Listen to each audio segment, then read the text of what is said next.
자, 두 번째 시간, 국제물류관리 두 번째 시간 들어가도록 하겠습니다. 자, 가보죠. 자, 첫 번째, 이제 여기가 이제 중요합니다. 시험 출제가 많이 돼요. 자, 국제물류 전략과 시스템인데, 별표 3개짜리입니다. 국제물류 관리 시스템이 출제 가능성이 큽니다. 그래서, 자, 국제 환경 분석. 일단 환경을 분석해야 된다. 어떤 것이 문제가 되고 그것을 극복할 수 있느냐, 무엇이 있느냐 찾는 것이 중요하죠. 그 다음에 그거에 대한 전략 계획입니다. 제목 위주로 가시면 돼요. 그래서 전략 계획을 잡고 물류 조직을 구축해 내죠. 자, 그 다음에 우리가 제목 위주로 간다면 구축하고, 자, 미국 물류 보안 체계 추진 관련 내용은 아주 잘 나옵니다. 이건 제가 일단 후수를 하고요. 먼저 전체적인 건 봐야 되니까. 세 번째는 물류 운영 계획을 잡습니다. 그래서 계획이 이루어지면 바로 물류 시스템이 상황 관리를 해서 평가하고 개선하죠. 그래서 문제에 있다면 그 개선이 이루어지고 평가도 할 수 있게끔 되겠죠. 자, 이런 식으로 이제 요 순서대로 가고요. 자, 그러면 앞쪽에서 말씀드렸지만은 우리가 요 국제에 대한 이 미국의 물류 보안 체계 추진 관련 내용이 출제 가능성이 높아요. 자, 그래서 별표가 3개짜리입니다. 그래서 CTPAT를 우리가 하죠. 그래서 우리가 9.11 테러 이후에 보안 강화, 안전 강화, 민간 관련 파트너십, 테러에 대한 대테러의 민간 파트너십 협력 제도라고 볼 수가 있습니다. 그 다음에 TSA. 자, 이거는 미국 교통안전이죠. 교통안전국. 그래서 미국의 교통안전국 이렇게 보시고요. 이건 이제 대테러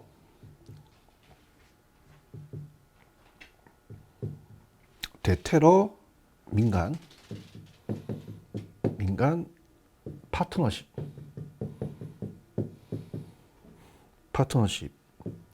협력 제도입니다. 이렇게 이제 우리가 보시고요. 그 다음에 24아워 어드밴스 매니페스트 룰이라는 것은 우리가 이 수입하는 업자가 보안국, 그 물건을 싣기 전에 24시간 동안 신고하는 거예요. 그래서 이 뭔지 알아야 되니까 사전에 알려줘야 되는 제도고요. 그 다음에 Maritime Transportation Security Act of 2002 개정이라는 것은 해상 운송 관련된 안전법입니다. 해상 운송 관련된 우리가 안전법이라는 거고요. 그다음에 세계 각 안세기구에 대한 총회에서 채택된 안전 기본 구조가 있죠. 그래서 안전 관리를 지킨 사람에게 혜택을 부과하는 이런 것들이 이제 우리가 어때요? 이 기구와 AEO가 이제 종합적 인수 운송업체 제도가 있다는 거고요. 그다음에 마지막 ISPC 코드, 인터내셔널 코드 폴더 이 Security of Ship and of Port Facilities는 IMO에 채택한 코드의 하나입니다. 그래서 국제 선박 및 우리가 항만시설에 관련된 보안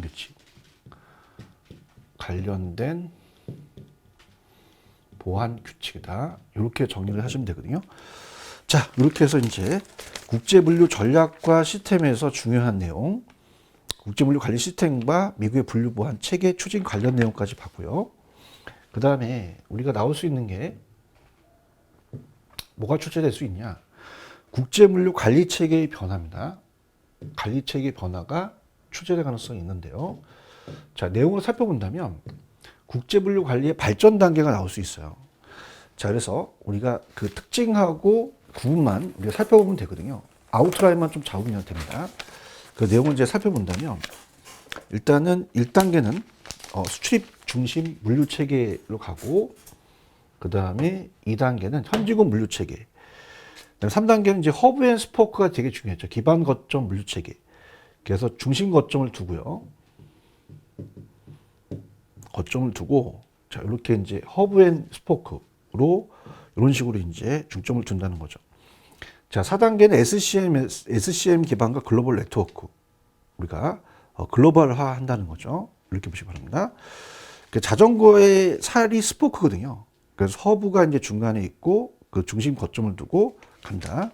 이렇게 이제 가시면 되고요.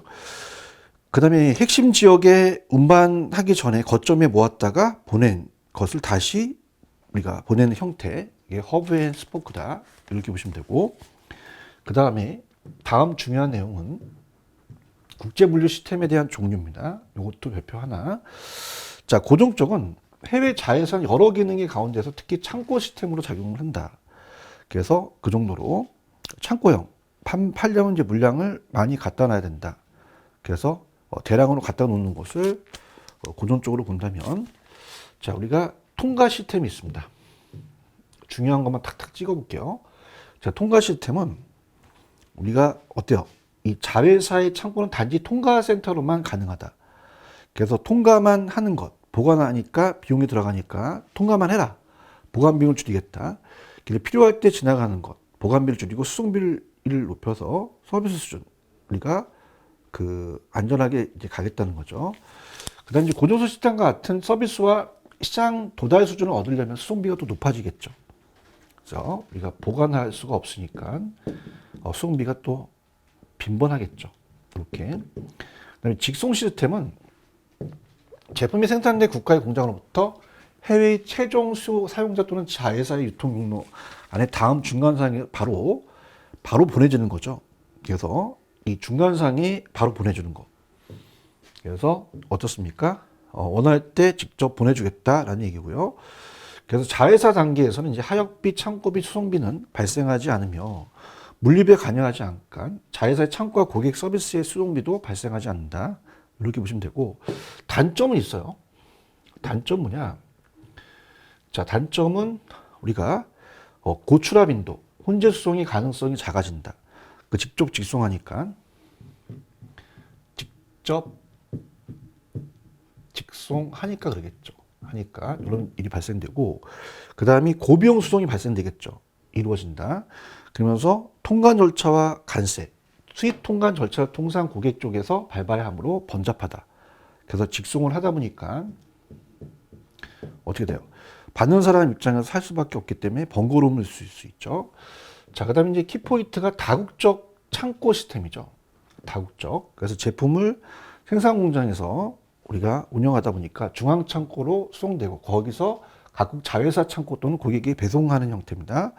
자, 물류센터의 입지는 일반적으로 지리적 서비스 범위에서 수송 편리성이 또 강조되겠죠. 자, 기업의 국제 물류 전략은 한번 참고하시고요. 출제빈도 높지는 않습니다. 그 다음에 국제 물류에 대해서 물류 시스템을 선정할 때 영향을 미치는 요인은 한번 정도로 이제 봐야 되는데, 당연히 경제적 요인은 제품의 특성이에요, 여러분들. 자, 제품의 특성이라는 거는 어떤 특성을 갖느냐에 따라서 여러분 생각하실 때 그 영향을 주겠죠. 그래서 이 생산 라인이 제품 계열에 따라 확장, 매출액이 또 증가될 수 있죠. 제품에 따라서 물류에 영향을 줄 수 있다.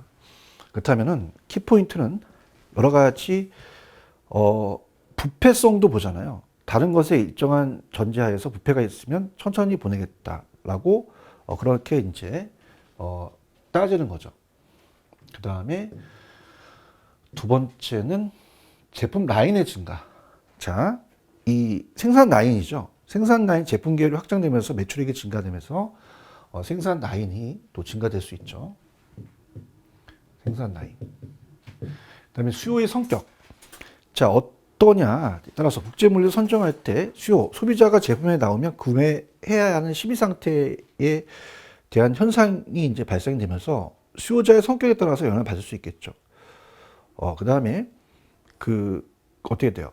주문 규모와 고객 타임. 고객이 어떤 타입이냐. 타입에 따라서 선정이 또 되겠죠. 영향을 미치겠다. 이런 식으로 그 재무 기준으로만 좀 우리가 키포인트를 잡아줬으면 하고요. 자, 환경적 요인은 자, 이것도 재무 기준으로 가는데 수송 루트에 대한 특수 사정. 내부적 환경, 내가 어떻게 할 수 없죠. 그래서 이런 것도 이제 외부적인 겁니다. 수입국의 법령 규칙에 의한 제약, 이런 거 외부적인 환경이죠. 자, 시스템에 영향을 주기 때문에 관리 종류는 내가 관리할 수 있는 물류 시스템에 대한 관련 사항, 자회사의 재고 부담 비용, 자회사 사이의 수송 사정, 자회사의 최종 제품 검사, 이런 것들은 이제 관리할 수 있는 이런 것들이 되고요. 그 다음에 국제 통합 물류 시스템은 이것도 국제 물류 관리의 방향은, 자, 키포인트. 재고 관리 비용 절감 및 재고 진부화 최소화. 이게 키포인트죠. 그래서, 어떻습니까? 이 재고가 수명 주기가 짧아짐에 따라서 그게 이제 구형이 되니까 진부화가 될 수 있어요. 이걸 최소화시키고, 그다음에 재고를 등급화시켜서 좀 재고를 전략화하자. 제품의 고객 기여에 따라서 전략적 중요도를 나타내고요. 자, 많이 실리면 그만큼 비용이 낮아지겠죠. 그래서 규모의 경제를 또 따지고요. 자, 물류 서비스에 대한 전략적 제휴 및 아웃소싱을 맡기겠죠. 그래서 내가 주 업무는 하고 이 중요하지 않은 부분은 아웃소싱을 맡기자. 자, 국제 운송사의 선택 시 고려 사항은 이만큼 생각해 보는 상태가 운송할 함의 상태죠. 어떤 상태를 생각해 줘야 되고, 어떤 상태냐, 수량은 어떠냐, 어느 정도냐, 긴급성, 긴급을 요하느냐 안 하느냐, 가치에 대해서, 이 밸류에 대해서 어떻습니까? 좀 더 우리가 봐야 되는 거죠. 그래서 밸류를 봐서 그 가치는 낮느냐 높느냐. 가치가 높으면 이 국제 물류 항공으로 가야겠죠. 시장 사항이 어떠냐. 그래서 시장 사항에 따라서 우리가 또 따져볼 수 있습니다. 그래서 이 독립적이 아니라 이것들을 종합적으로 이제 통합해서 보는 것이 중요해요. 그래서 그렇게 보시면 되고요. 그 다음에 국제 통합 물류 시스템에 대한 필요성. 자, 사이클 타임과 신뢰도 및 유용성을 저하시킵니다. 그래서 국제 통합 물류 시스템에 대한 필요성이 왜 그러냐? 이 사이클 타임과 신뢰도 및 유용성 저하. 안 좋으면 그것을 개선하기 위한 필요하다는 거죠. 그다음에 업무 처리. 다음은 업무 처리 및 서류의 표준화가 절실하죠. 자, 그래서 그만큼 완전히 필요하고요. 그다음에 연결 및 통제 상실. 자, 물류를 시스템화하자. 물류를 통합 운영하였기 때문에 국제적으로 이루어져야만 된다는 어떤 필요성이 되겠고요. 그다음에 국제 통합 물류 시스템에 대한 구축 전략도 재무 기준으로 간다면 제품의 가치 밀도가 높은 경우, 저 어때요? 물류 기능 및 재고를 집중시키고 주문이 들어오면 고급 운송선을 이용해서 신속하게 배달해야겠죠. 그다음에 제품 표준화에 대한 수준이 낮은 경우, 자, 이런 경우는 어때요? 이 생산과 물류의 기능들을 분산하고 주문 및 수요에 관한 확실한 정보가 들어올 때까지 가치 부가적 지원 전략을 좀 활용해야겠죠. 이런 것도 이제 키포인트가 됩니다. 그래서 이 표준이 안 돼요. 그 수요가 불확실해요. 그 불확실한 정보가 들어올 때 지리적 가치 부가적 지원 전략을 또 활용하고요. 그다음에 운송 비용이 총비용이 차지하는 비용이 크다라고 한다면 당연히 이 비용을 줄일 수밖에 없죠. 생산시설을 분산시켜서 고객과의 거리를 단축시켜야 되고요.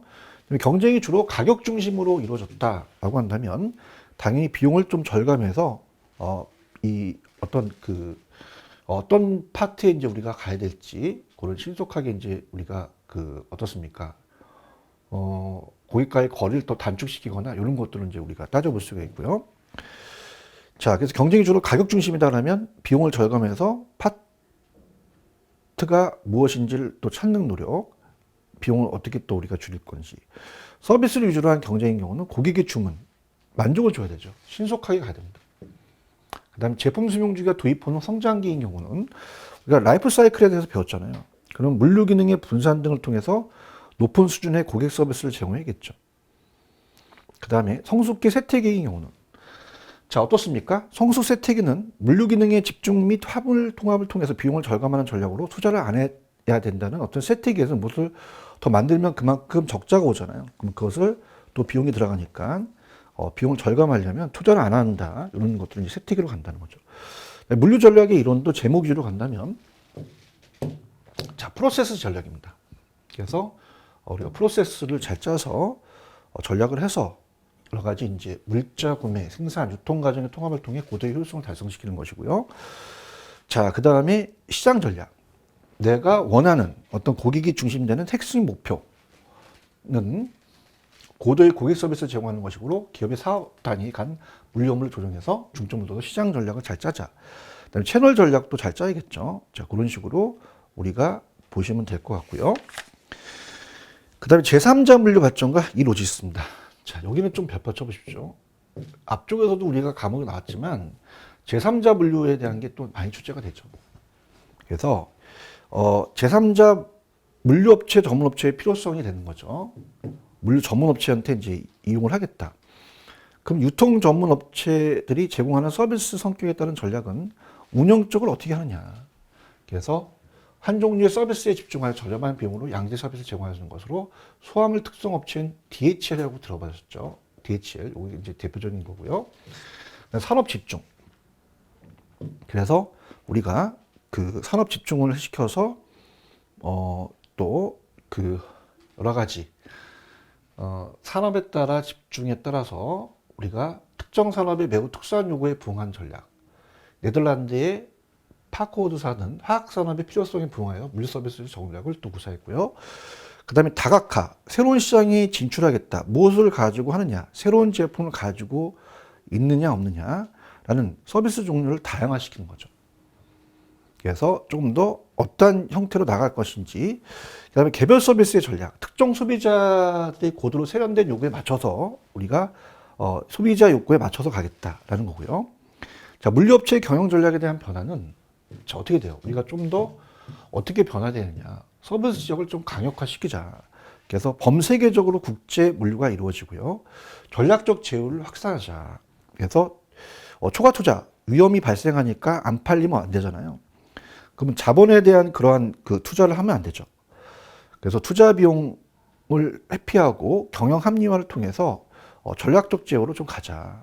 그래서 어떤 경영에 대한 합리화를 기하기 위해서는 좀 더 서비스 범위를 확대시키고, 그러면서 어때요? 전략적인 제휴, 뭐 이런 것들로 우리가 좀 뻗어나가자. 이런 얘기입니다. 전략적 제휴로 가자. 이런 얘기고요. 그 다음에 이 비즈니스에 대한 확대. 우리가 전략적인 부분이 있다. 활용해서 업무적, 경영적, 상거래 부분을 좀 비즈니스 이를 통한 전자상거래를 확산을 위해서 가자는 거죠. 그 다음에 이제 제3자 물류의 정의는, 자, 우리가 어때요? 앞쪽에서 우리가 잠깐 다른 과목에서 배웠지만은 제3자라는 거는 물류 전문업체를 이용해서 외주를 주는데 핵심 분야는 잘하는 걸 자기가 하고 비핵심 분야는 물류 전문업체한테 떠넘기죠. 장기적 측면에서 가자는 얘기예요. 그래서 제3자 물류는 기업이 고객 서비스 향상, 물류비 절감 등 물류 활동을 효율화할 수 있도록 서플라이 체인 공급사슬상의 기능 전체 혹은 일부 대행 수행하는 역할을 한다는 거죠. 자, 그래서 운영하는 거에서 제3자 물류업체가 나타나게 되고요. 자, 중요한 건 이겁니다. 자, 4번을 보시면 기업 물류 체계는 일반적으로 3단계로 구분이 돼요. 그래서 자가 물류 체계, 제1자 물류, 스스로 물류 체계를 갖추고 있고 각 부서에 담당합니다. 회사를 두죠. 그래서 제2자 물류. 그래서 기업이 커지면 제2자 물류로 가고, 그 다음에 제3단계가 지금 배웠던 물류 아웃소스 체제, 제3자 물류로 간다는 거죠. 자, 그래서 물류를 외주를 준다라는 것은 쉽게 말한다면 외주 형태로 가자는 거죠.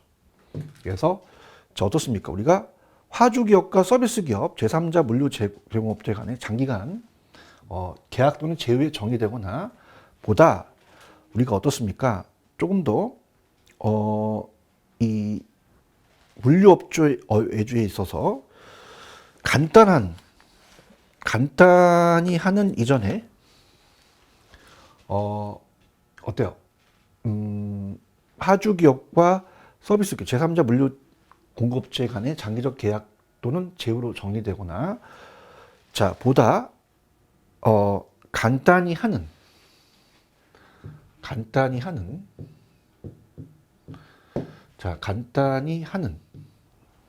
그죠? 간단히 하는 이전에 내부에 수행되어 왔던 기준을 외부 공급자에게 이전하는 것이 또 중요하다. 이렇게 보시면 되고요. 계약 물류가 또 이루어져야 된다는 거 가볍게 보시기 바랍니다. 그럼 제3자 물류의 발전 과정을 한번 볼게요. 발전 과정은 가보죠. 우리가 이제 일단은 제3자 물류의 출현, 촉진시켜야 되겠죠. 그래서 우리가 이제 외부 환경의 변화가 1980년대 미국에 대해서 운송산업의 규제 완화로 인해 제3자 물류의 경쟁 원리를 도입할 수 있겠고, 정보시스템 관련 산업 발전은 제3자 물류 발전을 또 도모했거든요. 이렇게 우리가 보시면 되고요. 그 다음에 통합 물류 관리에서 우리가 이제 공급 사슬 관리로, 서플라이 체인 매니지먼트로 시각이 좀 변화해야 된다는 거, 그렇게 보시면 되고요. 그 다음에 이제 국제적으로 이제 이루어지고 위해서는 내가 전문적이지 않으면 전문인에게 의뢰할 수밖에 없죠. 제3자 물류로 갈 수밖에 없어요. 그래서 그 얘기고요. 자, 지트 타임. 앞에서 우리가 배웠지만 저스트 인 타임. 확산에 따라서 우리가 좀 더 그 운영상의 복잡성이 가중되어 내부의 전문 업체를 활용하는 하주 기업이 증가되고 있고요. 그다음에 이제 3자 물류의 발전은 아까 자사 물류라는 것이 1PL. 기업이 사내에 물류 조직을 두고 물류 업무를 직접 수행하는 거고, 2PL. 기업이 사내의 물류 조직을 별도로 분류해서 자회사를 독립시키는 것이고요. 제3자가 아까도 말씀드렸지만 외부의 전문 업체들로 물류 업무를 아웃소싱하는 거잖아요. 그럼 제3자 물류의 기대 효과는 뭐가 있을까? 간단하게 본다면 당연히 물류 산업에 대한 합리화, 고도화, 이한 고물류비의 구조 혁신이죠. 자체로 하게 되면 비용이 들어가니까. 그다음에 고품질 물류 서비스의 제공으로 제조기업의 경쟁력을 강화시키고, 종합물류 서비스를 활성화시키고, SCM, 공급사슬 관리에 대한 그 도입의 확산 촉진, 물류 비용과 자본 투자 절감 및 위험 감소, 물리비 관리비의 명확성. 그래서 외주에 대한 물리비를 얼마나 줄지 명확성을 봐야 되고요. 그다음 이제 이 로지스트에 대한 4PL이 이제 등장하게 되겠죠. 그래서 자, 이것이 이제 인터넷을 통해서 물류 서비스는 과거의 대기업 중심의 시장 접근기를 중소기업에도 보다 많이 제공해서 경쟁력을 향상시키는 한편, 다양한 상품과 서비스를 통한 차별화를 기할 수 있고요. 또 시간 절약도 될 수 있고, 공간적인 거리를 축소시켜서 거래 비용을 절감시켜서 필연적으로 물류 서비스의 수요 공급을 확대시켜 나가는 거죠. 그 다음에 핵심 역량을 갖춘 많은 기업들이 가상 공간에서 정보를 교환하고 다양한 형태의 전략적 제휴를 유발해서 경쟁적 네트워크를 형성하게 돼서 화주와 직접적인 온라인 거래가 가능하고요. 그 다음에 기존 물류 서비스의 기능성을 강화하는, 그죠? 강화하는 그 외에도 온라인 상에서만 가능했던 신종화 서비스, 온라인 물류 서비스 가격 비교, 화물 경매, 중개료, 환거래 등을 제공할 수 있게 된다. 이렇게 보시면 되고요. 그다음에 제3자 물류에 대한 이 로지스트의 차이점은, 자, 이건 제가 해드린 것만 가면은 4PL은 어떻게 돼요? 3PL의 물류 컨설팅을 추가시키는 거거든요. IT 업체에 결합된 형태로서의 한 차원의 높은 물류 서비스예요. 그래서 자, 이번 제4자 물류 서비스의 제공자는 자, 어떻습니까? 우리가 좀 더 제3자 물류와는 달리 물류 전문 업체, IT 업체 및 물류 컨설팅 업체가 일련의 컨소시엄을 구성해서 가상 물류 형태로 서비스를 제공한다는 게 가장 출제密도가 높죠. 컨소시엄 여러 기업끼리 공동으로 참여하는 거잖아요. 그 다음에 자, 4번 이 비즈니스 환경을 적응해서 인터넷 등의 최신 정보 기술을 기반으로 해서 뭐 ESCM, ECRM 계속 고객 관리죠. 그다음에 QR을 이용한다든가 ECR 등을 통해서 물류 전략과 조화를 이루면서 서비스를 제공할 수 있다. 이렇게 보는 거죠. 자, 그러면 우리가 이제 한번 그 전반적인 내용들에 대한 문제를 한번 풀어보도록 하겠는데요. 가보죠, 여러분들. 자, 일단은 1번서부터 가겠습니다. 자, 다음 중 단위당 자, 우리가 그 비용을 낮추거나 규모의 경제를 나타내는 거죠. 그래서 우리가 단위당 이런 거 그 어때요?